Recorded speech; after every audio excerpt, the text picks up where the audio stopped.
Hello दोस्तों, आज हम प्रश्नावली 3.1 पढ़ेंगे। 1 और 2 वो कंप्लीट करवा दिए हैं, वो आप देख सकते हो चैनल पे। और यह है 3.1। पहला क्वेश्चन है, यहाँ पर कुछ आकृतियाँ दी गई है। अब कुछ आकृतियाँ आपके सामने है जो कि दी हुई है। अब इनके हमें उत्तर देने हैं। देखो, प्रत्येक का वर्गीकरण निम्नलिखित आधार पर कीजिए। पहला पॉइंट है साधारण वक्र। वक्र क्या होता है? जब हम साधारण वक्र, जब हम पेन को उठाए बगैर जो भी वक्र बनाते हैं ना, जैसे कि ये हो गया, ये हो गया, ये सभी साधारण वक्र है।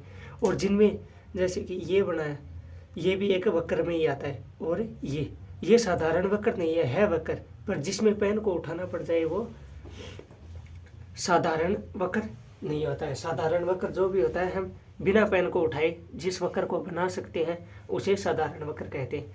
जैसे कि इसमें आएगा 1, इसका आंसर होगा 1 नंबर आकृति। इसको हम बिना पेन उठाए बना सकते हैं। और 2 नंबर आकृति को भी हम बिना पेन उठाए बना सकते हैं। 1, 2। अब देखो 3 नंबर आकृति, इसे हम बिना पेन उठाए नहीं बना सकते हैं, तो ये साधारण वक्र नहीं होगा। और 4 नंबर आकृति को भी हम बिना पेन उठाए नहीं बना सकते हैं, तो ये भी साधारण वक्र नहीं होगा। फिर देखो 5 नंबर आकृति है ना, वो क्या है? साधारण। तो अब इसमें आएगा 5 नंबर आएगा। और इसके बाद 6 नंबर भी एक क्या है? साधारण वक्र ही है। और 7 नंबर भी एक साधारण वक्र है। और 8 नंबर एक साधारण वक्र नहीं होगा। ये वक्र जरूर है पर ये साधारण वक्र नहीं है। देखो इसमें क्या फलक जुड़े हुए हैं, एक, फिर ये है, फिर ऐसे, तो इसमें अलग फलक आ गए, जिस कारण ये भी साधारण वक्र में नहीं आएगा।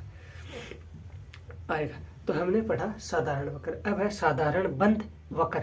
जो वक्र बंद है वो साधारण वक्र में आते हैं। साधारण भी होने चाहिए और साथ में बंद भी होने चाहिए।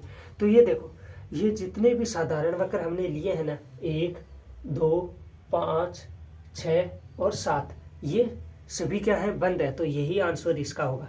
1, 2, 5, 6 और 7। अब देखो हमारा अगला है बहुभुज। बहुभुज जो कि साधारण वक्र हो और जिसमें भुजाएं हो, वो क्या होता है? बहुभुज होता है। जिससे देखो कि ये एक बहुभुज है, इसमें भी भुजाएं हैं, तो ये भी बहुभुज है। तो इसमें आएगा 1 और 2। ये क्या है? 1 और 2 बहुभुजाएं जिनमें भुजाएं हैं। अब देखो अगला है हमारा, अब देखो उत्तल बहुभुज के बारे में हम पढ़े।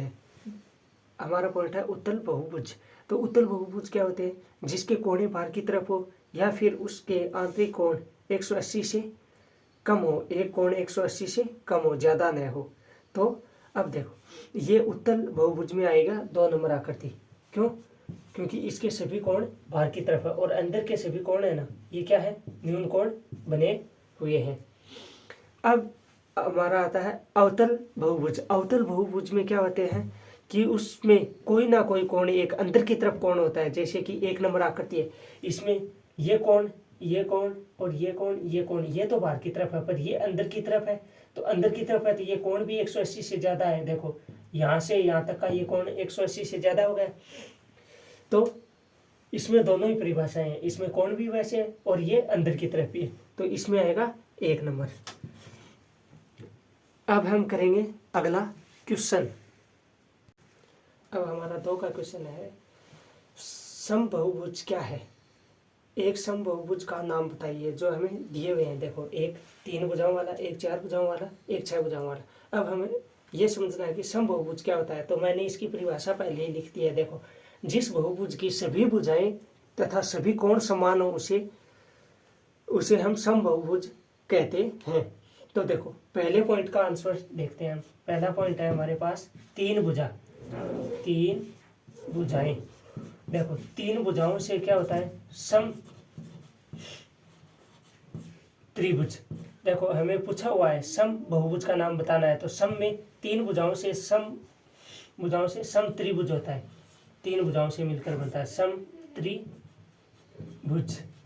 अब देखो सम त्रिभुज, जैसे कि मैं आकृति बनाता हूँ, ये है इसकी ये सभी भुजाएं समान होती हैं और ये अंदर के जो कोण होते हैं ना, ये तीनों कोण भी समान होते हैं और तीनों भुजाएं भी समान होती हैं। तो सभी कोण और सभी भुजाएं समान होने से हम समबहुभुज कहते हैं।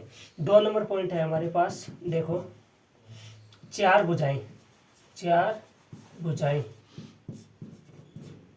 4 भुजाएं। 2 नंबर पॉइंट है हमारे पास 4 भुजाएं। तो 4 भुजाएं जिसकी चारों भुजा समान हो और चारों कोण भी समान हो, तो वो क्या होता है, वर्ग। क्या होता है, वर्ग। वर्ग की सभी भुजाएं और सभी कोण क्या होते हैं, समान होते हैं और इनमें इसकी चारों भुजाएं देखो वर्ग है ऐसे, तो इसके चारों कोण है ना, ये कोण भी समान है और चारों भुजाएं भी समान है, तो ये हो गया वर्ग। अब 3 नंबर पॉइंट है हमारे पास 6 भुजाएं, जिसमें क्या हो, 6 भुजाएं हो। तो 6 भुजाएं, 6 भुजाएं, तो 6 भुजाएं इसमें आएगा समषष्ठभुज, समषष्ठभुज,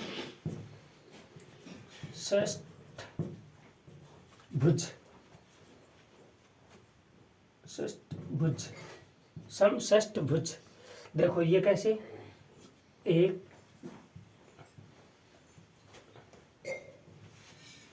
इसमें ये 6 आकृति बन गई, 6 रेखाएं 6 भुजाओं से मिलकर बनाया। देखो 1 2 3 4 5 और 6, और इसमें 6 ही कोण है, 1 2 3 4 5 6। तो इसके सभी कोण समान हैं और सभी भुजाएं भी समान है, आपस में सभी भुजाएं समान है और सभी कोण भी समान है, तो उसे हम क्या कहते हैं, समबहुभुज कहते हैं। तो ये आज हमारा 2 का क्वेश्चन भी कंप्लीट हुआ। तो हमारी 3.1 कंप्लीट हो गई है और पीछे के वीडियो भी हमारे चैनल पे हैं, उनको भी आप देख सकते हो। अगर वीडियो अच्छा लगा है तो लाइक करना, शेयर करना और चैनल को सब्सक्राइब करना। धन्यवाद।